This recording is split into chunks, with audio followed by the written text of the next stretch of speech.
आइए शुरुआत कर रहे हैं आज की सबसे बड़ी खबर के साथ। और सबसे बड़ी खबर यह है कि देश में एक बड़ी लड़ाई छिड़ गई है और लड़ाई है हिजाब बनाम भगवा की। ऐसा क्या हुआ आपको बताने जा रहे हैं। दरअसल कहानी यह है कि कुछ छात्राओं ने स्कूल में हिजाब पहनकर जाने की जिद की। छात्राएं स्कूल गईं, लेकिन उससे हुआ क्या, जब हिजाब पहन के गईं तो दूसरी तस्वीर दिखाऊं कि छात्र जो थे वो भगवा गमछों के साथ स्कूल पहुंच गए। ये देखिए, सबके सर पर कंधे पर भगवा गमछा है, भगवा पगड़ी है। तो ये हिजाब के विरोध में भगवा गमछा था। लेकिन तीसरी तस्वीर दिखा रहा हूं मैं। इस बीच अनुसूचित जाति के दलित छात्र देखिए नीले गमछे के साथ स्कूल पहुंच गए और प्रदर्शन करने लगे। एम्बियन सुनाऊं, नारेबाजी करने लगे। ये जो छात्र प्रदर्शन कर रहे थे, ये हिजाब में जो लड़कियां थी, छात्राएं थी, उनके हक में प्रदर्शन था। आइए सबसे पहले आपको बताने जा रहा हूं कि हिजाब को लेकर बवाल है क्या और क्यों मचा है हंगामा। तो आपको दिखाने जा रहा हूं। दरअसल हुआ ये कि कर्नाटक के कॉलेजों में हिजाब पर बवाल मच गया। मुस्लिम छात्राएं हिजाब में कॉलेज पहुंची। कॉलेज प्रशासन ने क्लास में नो एंट्री दी, यानी आप क्लास में नहीं जा सकती हिजाब पहनकर। वजह क्या थी? कॉलेज की नई यूनिफॉर्म पॉलिसी इसकी वजह थी। कॉलेज के खिलाफ छात्राएं हाई कोर्ट पहुंच गईं, अदालत पहुंच गईं। याचिका में कहा इस्लाम में हिजाब अनिवार्य है, इसलिए हम हिजाब पहन कर आएंगे। हिजाब ना पहनने देना मौलिक अधिकार का हनन है, छात्राओं ने कहा। आर्टिकल 14 और 25 का उल्लंघन बताया। आपको बताएं, कुंडापुरा कॉलेज में भी 28 छात्राओं को हिजाब पहनने से रोका गया। सभी छात्रा हिजाब पहनकर कॉलेज पहुंची थी और क्लास से रोकने पर छात्राओं ने वहीं पर धरना दे दिया। प्रदर्शन के जवाब में क्या हुआ? हिंदू संगठन उतर आए और हिंदू छात्र भगवा गमछे के साथ कॉलेज पहुंच गए। कई कॉलेज में भगवा बनाम हिजाब पर बवाल हो गया है। 2 कॉलेजों में 2 दिन की छुट्टी बाकायदा कर दी गई है कि बवाल न बढ़ जाए। उडुपी के कॉलेज में हिजाब के साथ एंट्री हुई है। कुंडापुरा के कॉलेज में अलग क्लास लगाई गई, यानी छात्राओं जो हिजाब में छात्राएं थी उनसे कहा गया आपके लिए अलग क्लासरूम होगा, आप अलग पढ़ेंगी। सभी हाई स्कूल कॉलेज 3 दिन के लिए बंद कर दिए गए हैं। तो आइए अब आपको हंगामे की कुछ और तस्वीरें दिखाने जा रहे हैं। देखिए जरा, एक छात्र, उससे पहले आपको बताऊं राहुल गांधी ने इस पर ट्वीट किया है। ये जो हंगामा बरपा है, इस पर राहुल गांधी ने क्या लिखा? उन्होंने लिखा हिजाब को उनकी शिक्षा के आड़े आने देकर हम भारत की बेटियों के भविष्य को लूट रहे हैं। राहुल गांधी ने लिखा मां सरस्वती सभी को ज्ञान देती हैं, वो भेद नहीं करती। उमर अब्दुल्ला ने इसके बाद क्या ट्वीट किया वो दिखाते हैं आपको। उमर अब्दुल्ला ने लिखा भारत में मुसलमानों के लिए नफरत मुख्य धारा में आ गई है। सियासतदानों को मौका मिल जाता है, हम अब अपनी विविधता का जश्न मनाने वाले राष्ट्र नहीं हैं। उमर अब्दुल्ला ने ट्वीट किया। लेकिन आइए मैं आपको दिखाने जा रहा हूं, यह हंगामा यहीं शांत नहीं हुआ। यह हंगामा इस कदर बढ़ गया कि अल्लाहू अकबर बनाम जय श्री राम स्कूल में होने लगा। देखिए जरा, ये छात्रा को देखिए, फुल स्क्रीन जरा तस्वीरें दिखाऊं। ये छात्रा अपनी स्कूटी खड़ी करके निकली तो पीछे से नारे लगने लगे जय श्री राम के। छात्र नारे लगाने लगे। ये छात्र हिजाब में थी और उसके बाद देखिए हंगामा इस कदर बढ़ गया कि उसे झंडे दिखाए गए, फिर उसने अल्लाहू अकबर के नारे लगाने शुरू कर दिए। ये सब कुछ इस कॉलेज में हुआ। कॉलेज प्रशासन वहां मौजूद था जो हटाने की कोशिश करता रहा, छात्रों को रोकने की कोशिश करता रहा। लेकिन देखिए जरा कैसे अल्लाहू अकबर बनाम जय श्री राम की लड़ाई में बदल गया ये हिजाब बनाम भगवा की लड़ाई। छात्र कॉलेज पहुंच रही थी हिजाब में। सुनिए,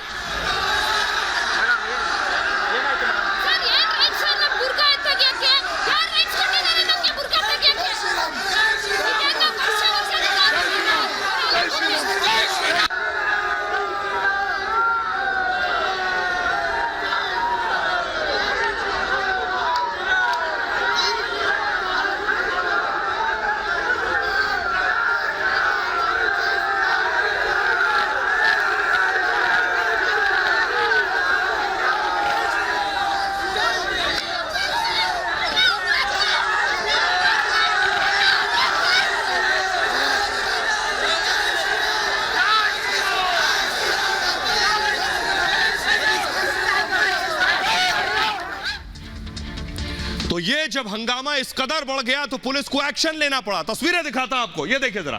पुलिस ने छात्रों पर लाठीचार्ज किया। जो प्रदर्शन कर रहे थे। फुल स्क्रीन जरा तस्वीरें मैं दिखाऊं, देखिए जरा। पुलिस ने छात्रों पर किस तरह लाठीचार्ज किया। वहां जो छात्र पहुंचे थे, कहीं कानून व्यवस्था न बिगड़ जाए, पुलिस ने कानून हाथ में लेने वाले छात्रों पर एक्शन लिया है। उन पर लाठीचार्ज किया, उन्हें खदेड़ा गया, वहां से हटाया गया, क्योंकि पुलिस को अंदाजा था स्थिति और ज्यादा बिगड़ती जा रही है। देखिए, पत्थरबाजी शुरू हो गई, यानी हालात हाथ से निकलने की परिस्थितियों में पुलिस को लाठीचार्ज करना पड़ा, छात्रों को वहां से खदेड़ना पड़ा। तस्वीरें मैं आपको दिखा रहा हूं। आइए तीसरी तस्वीर में अब आपको दिखाने जा रहा हूं, ये देखिए जरा। उसके बाद प्रदर्शन बढ़ गया तो छात्राएं वो तिरंगे के साथ हिजाब में आ गई, यानी तिरंगे को, ये आगे आप जो बैठी छात्राएं देख रहे हैं, तिरंगे को हिजाब बनाकर इन्होंने पहन लिया, विरोध जताते हुए। ये प्रदर्शन किस हद तक आगे बढ़ गया, इसका अंदाजा आप लगा सकते हैं कि स्कूल कॉलेज बंद कर दिए गए। आइए अब आपको बताने जा रहे हैं, ये मामला देश की अदालत, देश की कोर्ट तक पहुंच चुका है। कर्नाटक हाई कोर्ट में मामला पहुंच चुका है। जरा देखिए आज कोर्ट में क्या हुआ इस मसले पर। देखिए, कोर्ट में यह हुआ कि हाई कोर्ट में कॉलेज में हिजाब की अनुमति दी जाए, यह याचिकाकर्ता ने कहा हम तर्क और कानून से चलेंगे। कोर्ट ने कहा ना कि भावनाओं और जुनून से चलेंगे, संविधान के अनुसार हमें चलना होगा, संविधान हमारे लिए भगवत गीता है, यह हाई कोर्ट ने कहा। याचिकाकर्ता ने कहा कॉलेज के लिए कुछ समय ही बचा है, 2 महीने के लिए हिजाब की इजाजत दे दी जाए। तो हाई कोर्ट ने कहा तो 2 महीने के बाद क्या आप नियम तोड़ेंगे? इस पर सरकार के वकील ने कहा यूनिफॉर्म पर फैसला छात्रों की स्वतंत्रता है, छूट के लिए कॉलेज कमेटी के पास जाएं, कॉलेज कमेटी यूनिफॉर्म का निर्णय लेती है। इस पर याचिकाकर्ता के वकील ने कहा सरकार का रुख इस बारे में सहज नहीं है, सरकार ने आदेश जारी किया है, मतलब हिजाब पहनना मौलिक अधिकार नहीं है, यह अनुच्छेद 21 का भी उल्लंघन है। सुप्रीम कोर्ट ने एक फैसले में इसे निजता का अधिकार बताया है, राज्य को नोटिस जारी करने का अधिकार नहीं है, कुरान में हिजाब पहनना आवश्यक परंपरा है। हाईकोर्ट ने पूछा, लाइब्रेरी से बाकायदा हाईकोर्ट ने कुरान की कॉपी मंगवाई, हाईकोर्ट ने पूछा कुरान को वकीलों को दिखाया क्या, और पूछा क्या इस कुरान के आधार पर हम कार्रवाई कर सकते हैं कि किस सूरा में, पूछा किस सूरा में किस पैरा के अंतर्गत कार्रवाई हो। इस पर याचिकाकर्ता के वकील ने कहा याचिका के 9वें पेज में जिक्र किया गया है, कुरान में लिखा है, याचिकाकर्ता के वकील ने कहा सिर पर दुपट्टा, सिर पर घूंघट जरूरी है, सरकार यह नहीं कह सकती कि यह आवश्यक परंपरा नहीं है। हाईकोर्ट ने कहा क्या कुरान में मौजूद सभी परंपराएं जरूरी हैं, क्या कुछ जरूरी है कुछ नहीं, यह सवाल किया। तो याचिकाकर्ता के वकील ने कहा केरल हाईकोर्ट के फैसले का बाकायदा हवाला दिया कि केरल हाईकोर्ट ने कहा था कि हिजाब को इस्लाम की आवश्यक परंपरा माना था। इस पर सरकार के वकील ने कहा इस फैसले में पैरा 13 अहम है। इस पर याचिकाकर्ता के वकील ने कहा ठीक है, पैरा 13 मैं पढ़ देता हूं। वो पढ़कर बताया धार्मिक परंपराएं गैर धर्मी अधिकारों के बाहर नहीं हो सकती, गैर धर्मी अधिकारों के, इसका मतलब यह कि आवश्यक धार्मिक परंपरा हक है। केरल हाईकोर्ट के जजमेंट में कुछ हदीस का भी जिक्र है और लिखा है कि सर को न ढकना इस्लाम में हराम है। सीबीएसई ने एक आदेश जारी कर कहा था कि धार्मिक कपड़े पहनने हैं तो 1 घंटा पहले पहुंचे, इसका किसी ने विरोध नहीं किया। केरल हाईकोर्ट का एक और जजमेंट है और जिसके मुताबिक हिजाब पहनने पर स्कूल में एंट्री से नहीं रोक सकते हैं। इस पर हाईकोर्ट ने कहा मतलब इस केस में 2 मौलिक अधिकारों का टकराव हो रहा है। शिक्षकों, याचिकाकर्ता के वकील ने कहा शिक्षकों ने ड्रेस कोड बनाया है और सवाल यह है कि क्या शिक्षकों के लिए भी कोई ड्रेस कोड होना चाहिए, इसमें हिजाब का कहीं जिक्र नहीं है। याचिकाकर्ता के वकील ने कहा छात्राएं एडमिशन के वक्त ही एडमिशन से ही हिजाब पहन रही हैं, जब से एडमिशन हुआ तब किसी ने इस पर कोई आपत्ति नहीं जताई, लेकिन फिर किसी को अचानक लगा कि यह नियम के खिलाफ है।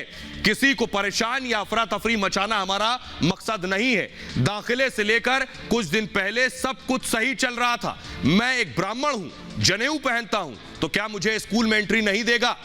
सिख के मामले में वो गुरु ग्रंथ साहिब में 5 का को जरूरी मानते हैं, कोर्ट ने भी उनकी इन धार्मिक परंपराओं को माना है। सिर्फ भारत ही नहीं बल्कि कनाडा और अमेरिका तक के कोर्ट ने माना है। इस पर हाईकोर्ट ने कहा आप क्या कहना चाहते हैं कि इस माहौल को जानबूझकर बनाया गया है? याचिकाकर्ता ने कहा मैं सिर्फ यह कह रहा हूं कि सरकार ऐसे काम करे जिससे लोग अपने मौलिक अधिकारों का इस्तेमाल कर सकें। कुछ गुंडे अगर हालात खराब करने की कोशिश कर रहे हैं, यह राज्य का फर्ज है कि ये छात्राओं को सुरक्षित स्कूल जा सके, सुरक्षा मुहैया कराएं। हाईकोर्ट ने कहा हंगामा करना, सड़कों पर उतरना और नारेबाजी करना, छात्राओं पर हमला, ये सब ठीक नहीं है। हाईकोर्ट ने कहा मैं लोगों की से अपील करूंगा कि शांत रहें, इस मामले में लिखित ऑर्डर जारी होगा। आज की सुनवाई पूरी हुई, कल हम दोबारा सुनवाई करेंगे, ये हाईकोर्ट ने कहा। आइए अब मैं आपको सुनवाने जा रहा हूं कि इस पर सियासतदान क्या कह रहे हैं। चारों तरफ इस पर हंगामा हो रहा है, सुनिए जरा। मैं क्या पहनता हूं, मेरी बेटी क्या पहनती है, मेरी बीवी क्या पहनती है, उससे आपको क्या मतलब? आपको कुछ नहीं पहनना, मत पहनो, मेरे को क्या करना है? अगर हमारी बच्चियां बुर्का निकाब पहनती है तो आपके पेट में क्यों दर्द हो रहा है? अगर असदुद्दीन ओवैसी भारत की पार्लियामेंट में दाढ़ी और टोपी पहनकर जा सकता है तो क्या मेरी बेटी हिजाब और निकाब पहनकर स्कूल क्यों नहीं जा सकती? क्यों नहीं जा सकती? अब स्कूलों में अगर नमाज पढ़े बच्चे हिजाब लगाए और कोई कहे मैं हवन करूं, कोई कुछ और कहे, तो ये समाज का माहौल बिगाड़ने की कोशिश है। ये भारत है, सर्वधर्म समभाव के आधार पर चलेगा, न कि इस्लामिक स्टेट भारत को बनाने की कोशिश करने वालों की मानसिकता हम पूरा नहीं होने देंगे।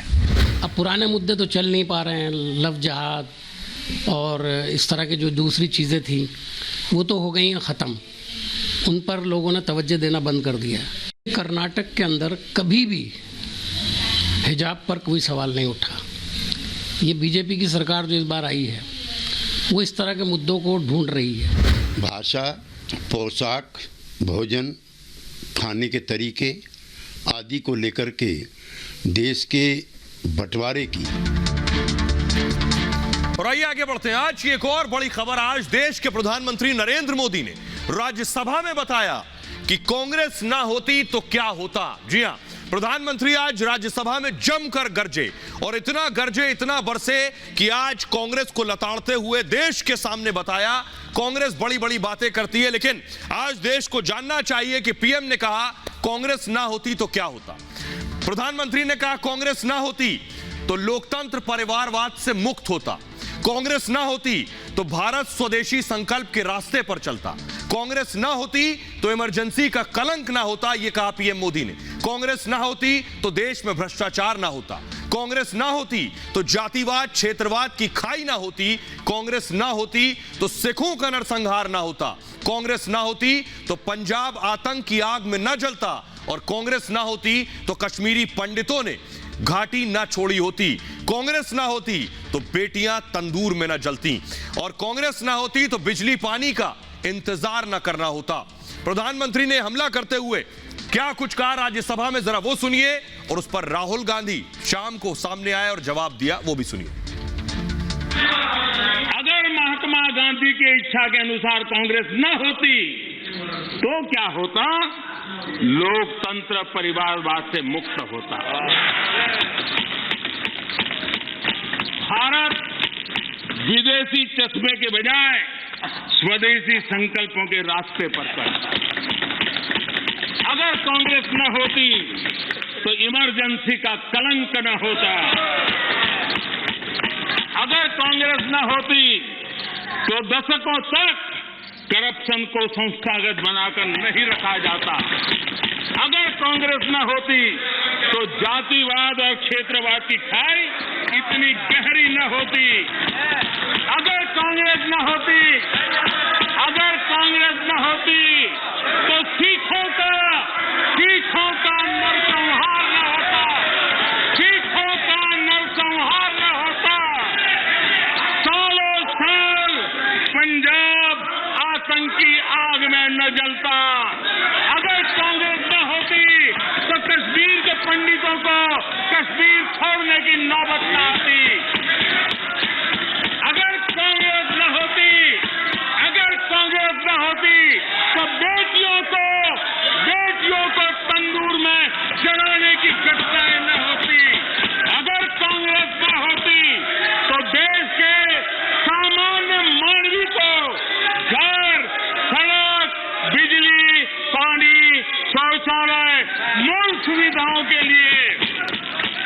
इतने सालों तक इंतजार न करना पड़ता। पूरा का पूरा भाषण कांग्रेस के बारे में, कांग्रेस ने क्या नहीं किया, जवाहरलाल नेहरू इनके बारे में। मगर बीजेपी ने जो किया, उनके जो वायदे थे उनके बारे में तो प्रधानमंत्री ने कुछ बोला नहीं।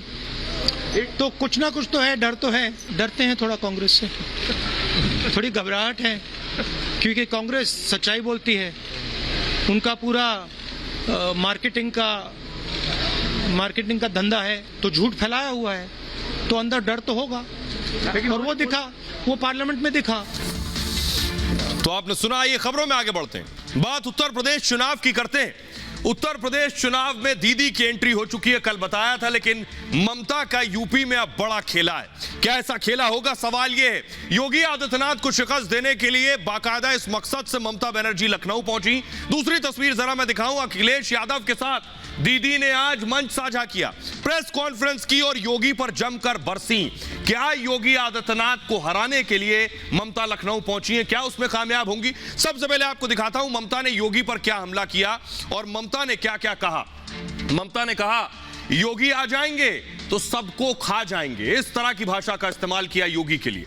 ममता ने कहा, अल्पसंख्यक समुदाय समाजवादी पार्टी को वोट दे, खुला ऐलान किया। जाट ब्राह्मण समुदाय सपा को वोट दे। देखिए, अब यहां कोई आवाज नहीं उठाएगा कि कौन जातियों का नाम लेकर वोट मांग रहा है। यूपी में सरेआम गुंडागर्दी चल रही है, ममता ने कहा। यूपी में फर्जी एनकाउंटर किए जा रहे हैं, दीदी ने कहा। कोविड में लोग मर रहे थे, योगी गायब थे। मृतकों के परिवार से माफी मांगे योगी आदित्यनाथ। केंद्रीय मंत्री के बेटे ने किसानों को कुचला। बीजेपी से मेरी विचारधारा की लड़ाई है, दीदी ने कहा। ये अब आपको सुनवाते हैं ममता बनर्जी ने योगी पर क्या हमले किए, शायरी भी पढ़ी, लेकिन बीजेपी ने क्या पलटवार किया वो भी सुनिए।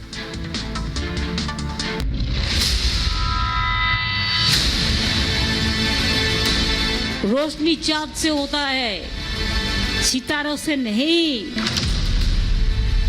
मोहब्बत आने वाला इलेक्शन में समाजवादी पार्टी का अखिलेश साथ में होता है और बीजेपी का साथ नहीं। ये नारा आपको घर घर में देना है।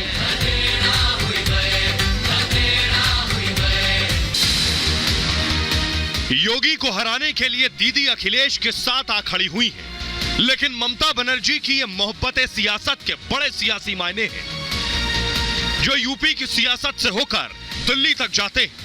और इसलिए ममता अखिलेश के समर्थन में यूपी की राजधानी लखनऊ पहुंच गई, मीडिया से मिली, योगी के खिलाफ हुंकार भरी और 24 घंटे के भीतर कोलकाता लौट गई। लेकिन लौटते लौटते यूपी की जनता को योगी से डराना नहीं भूली। फिर ये जोगी जी आ जाएगा ना, तो आप लोग को पूरा खा जाएगा, राजनीति का रूप में, अर्थनीति का रूप में, हर जगह में। इसको कुछ आता नहीं है, इसी के लिए उसको जाता है। जाने दीजिए, जो जाने चाहते हैं उसको जाने दीजिए। दीदी आई हैं यहाँ पर, सुरक्षा का माहौल है, घूमें फिरें, अच्छा सा यहाँ पर्यटन भी है। अयोध्या भी जाना चाहिए उनको दर्शन के लिए। उन्हें बंगाल से आई हैं तो हमें लगता है काशी भी जाना चाहिए और घूम कर जाएं, देखें। यहाँ घुसपैठियों की सरकार थोड़ी ना है, यहाँ भारतीय जनता की सरकार है। वो एक गुंडा राज चला रही हैं बंगाल में, और उसको वो यहाँ पर भी गुंडा राज जो अखिलेश जी का चला था उसको सपोर्ट करने आई हैं। बुआ बबुआ कहे उनको, जो कि एक गुंडा राज के माहिर हैं, तो वो देखने की बात है। अखिलेश ने भी ममता की खातिरदारी में कोई कसर नहीं छोड़ी, शायद इस उम्मीद में कि चीफ मिनिस्टर की कुर्सी और करीब आ जाए। ममता ने योगी पर हमला बोला तो अखिलेश ने भी ममता को खुश करते हुए बीजेपी पर हमला बोल दिया। मैं बधाई देना चाहता हूं आदरणीय ममता बनर्जी जी को कि जिन्होंने सांप्रदायिक ताकतों को हराने का काम किया। पूरी फौज उन्होंने बंगाल में लगा दी, उसके बावजूद भी आपने मुकाबला कर करके उन्हें हराने का काम किया। यूपी के लोगों को गुंडा मवाली तक कह दिया, गुटखा खाने वाला कह दिया। यूपी को अपमानित करने वाली ममता बनर्जी आज जब यूपी आई है और उनके साथ अखिलेश यादव जी समर्थन ले रहे हैं, इसका खामियाजा अखिलेश यादव को भुगतना पड़ेगा, क्योंकि ममता बनर्जी तो यहाँ चुनाव नहीं लड़ती हैं। ममता अपने मकसद से लखनऊ आई थी और उसे पूरा कर लौट गई। थर्ड फ्रंट की जगह फेडरल फ्रंट का जिक्र किया और लता दीदी के इस गाने को भी याद किया। ए मेरे वतन को लोगों, जरा आंखों में भर लो पानी, जो शहीद हुए हैं उनकी जरा याद करो कुर्बानी, जब घायल हुए हिमालय खतरे। तो आइए अब आपको दिखाने जा रहे हैं कि ममता बनर्जी ने बाकायदा फुटबॉल भी खेला लखनऊ में। जरा देखिए तस्वीरें, ये देखिए हाथ में फुटबॉल है दीदी के, और ये फुटबॉल फेंकी है दीदी ने ग्राउंड में, कार्यकर्ताओं के बीच फुटबॉल फेंकी है दीदी ने, क्योंकि दीदी अखिलेश, ये देखिए दीदी के हाथ में फुटबॉल है और उन्होंने फुटबॉल उछाली है समाजवादी पार्टी के कार्यकर्ताओं की तरफ। ये फुटबॉल लखनऊ में उछाली है, क्या लखनऊ में खेला हो पाएगा? क्योंकि पहली तस्वीर एक और हम दिखाने जा रहे हैं, अगली तस्वीर जरा देखिए। इसी तरह देखिए बंगाल के चुनाव के दौरान दीदी ने व्हीलचेयर पर ये फुटबॉल उछाली थी और खेला होबे का नारा दिया था। तो सवाल ये यहां भी खेला होगा क्या? जरा सुनिए उत्तर प्रदेश के लोग क्या कह रहे हैं। बंगाल में खेला हुआ था, क्या यूपी में खदेड़ा होगा? सुनिए। ये बंगाल नहीं है जहां से आपने बांग्लादेशियों को वहां से घुसपैठ करवा लिया और उनका वहां पे आई कार्ड और फर्जी वोटर बनवा के उनसे वोट डाल के और ध्रुवीकरण करके आपने सरकार बना ली है। उत्तर प्रदेश है, यहाँ की जनता जागरूक है, पिछली बार भी जवाब दिया है और इस बार भी जवाब देगी। आज आएंगे शब्द मतलब होता है खाने के लिए, वो भ्रष्टाचारी, वो माफियाओं के खिलाफ योगी जी खाने जा रहे हैं। भ्रष्टाचार के खिलाफ अपना बुलडोजर तैयार रखा है और जनता के बीच में एक मैसेज दिया है कि ये सरकार भ्रष्टाचार और माफियाओं के खिलाफ चल रही है। सब राजनीतिक बातें होती है, राजनीतिक जुमले होते हैं, कोई किसी को नहीं खाता। जो आता है अपना सुविधा अनुसार जो है राजनीतिक बातें करता है। ममता वहाँ 10 साल से थी तो क्या कर लिया? आज की तारीख में आप पश्चिम बंगाल जाकर देख लीजिए कौन खुशहाल है कौन खुशहाल नहीं है। ये सब फजूल की बातें होती है, कोई किसी को खाता वाता नहीं है। तो इसमें खाने वाली बात तो है ही है। योगी जी जितना भी भ्रष्टाचारी उनको खा गए हैं, यूपी से माफिया खत्म हो गया है, उनकी बिल्डिंगों को खा गए हैं। तो इस प्रकार से वो जो कह रही हैं वो सही कह रही हैं, लेकिन उनके कहने के जो तर्क है वो गलत है। मैं कौन दूल्हा की मौसी, बस मौसी बनी घूम रही, उनका कुछ नहीं। बांग्लादेशी लोगों के ऊपर उनका सिर्फ हक होल्ड है, बाकी कहीं कुछ नहीं। योगी विशुद्ध शाकाहारी हैं, किसी को खाने नहीं आए हैं और ना किसी को खाते हैं। ये आम जनमानस की अवधारणा नहीं है, ये उनका कहना है, चूँकि वो अपने प्रदेश में ऐसा कुछ करती होंगी। ये तो यूपी वाली जनता, यूपी की जनता जो है वो 10 तारीख को ही बताएगी कि खेला किसके साथ होना है। और आइए अब आपको बताने जा रहा हूं कि ममता बनर्जी का दरअसल दिल्ली प्लान है क्या। ममता बनर्जी अखिलेश यादव से मिली रही, 2 दिवसीय दौरा था, लेकिन उनकी नजरें बहुत दूर तक हैं। देखिए जरा ये ग्राफिक्स के जरिए मैं आपको बताने जा रहा हूं। ममता को दरअसल अपनी कुर्सी की चिंता है। वजह बंगाल में बीजेपी चुनौती बन गई है। बंगाल के अंदर अब बीजेपी वहां दूसरी बड़ी पार्टी है बंगाल में।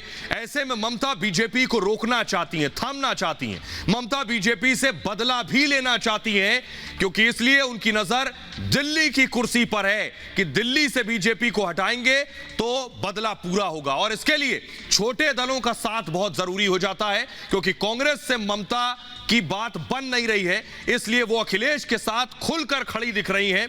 शरद पवार, आदित्य ठाकरे से भी मिल चुकी हैं दीदी। तो आखिर दीदी कितना खेला कर पाएंगी 10 मार्च को पता चलेगा। लेकिन आइए अब आपको बताते हैं कि सपा और बीजेपी ने अपना मैनिफेस्टो जारी किया है। तस्वीर मैं दिखा रहा हूं, पहली तस्वीर देखिए। ये बीजेपी ने आज अपना घोषणा पत्र जारी किया। फुल स्क्रीन जरा तस्वीरें मैं दिखाऊं। यह बीजेपी का घोषणा पत्र है। गृह मंत्री अमित शाह और योगी आदित्यनाथ ने संकल्प पत्र को जारी किया। दूसरी तस्वीर जरा बैक टू बैक दिखाऊं। समाजवादी पार्टी ने भी आज अपना मैनिफेस्टो उतार दिया है, जारी किया। अखिलेश यादव खुद इस मौके पर मौजूद थे। आइए अब आपको बताता हूं कि आखिर दोनों के इस मैनिफेस्टो में क्या है, यानी संकल्प पत्र और वचन पत्र में है क्या। देखिए जरा दोनों क्या क्या वादे कर रहे हैं। बीजेपी कह रही है किसानों को मुफ्त बिजली देंगे। अखिलेश कह रहे हैं 300 यूनिट घरेलू बिजली फ्री देंगे। योगी कह रहे हैं होली दिवाली पर 2 सिलेंडर मुफ्त। अखिलेश कह रहे हैं बुजुर्गों को 12,000 रुपए, 18,000 रुपए पेंशन देंगे। योगी कह रहे हैं मेधावी छात्राओं को मुफ्त स्कूटी दी जाएगी। अखिलेश का वादा है 12वीं पास को फ्री लैपटॉप देंगे। योगी कह रहे हैं 14 दिन में गन्ने का भुगतान हो जाएगा। अखिलेश एक दिन बढ़ाकर कह रहे हैं 15 दिन में गन्ने का भुगतान करवा देंगे। योगी का कहना है ऑटो टैक्सी चालकों को 5 लाख का बीमा मिलेगा, घोषणा पत्र में शामिल है। अखिलेश का कहना है ऑटो को 6 किलो सीएनजी, 3 लीटर पेट्रोल देंगे। बीजेपी कह रही है लव जिहाद पर 10 साल की सजा हम लेकर आए। अखिलेश का कहना है महिलाओं को नौकरी में 33% आरक्षण दिया जाएगा। बीजेपी कह रही है गरीब बेटी विवाह के लिए 1 लाख रुपए देंगे। अखिलेश कह रहे हैं केजी से लेकर पीजी तक फ्री शिक्षा का वादा कर रहे हैं। योगी कह रहे हैं गुंडे माफिया पर कार्रवाई, लेकिन कानून व्यवस्था पर अखिलेश यादव के मैनिफेस्टो में कोई बात नहीं है। और फिलहाल ये भारत की बात है में इतना ही। अपना बहुत ख्याल रखिए। एक छोटे से ब्रेक के लिए रुक रहे हैं, लौट रहे हैं कुछ और बड़ी खबरों के साथ।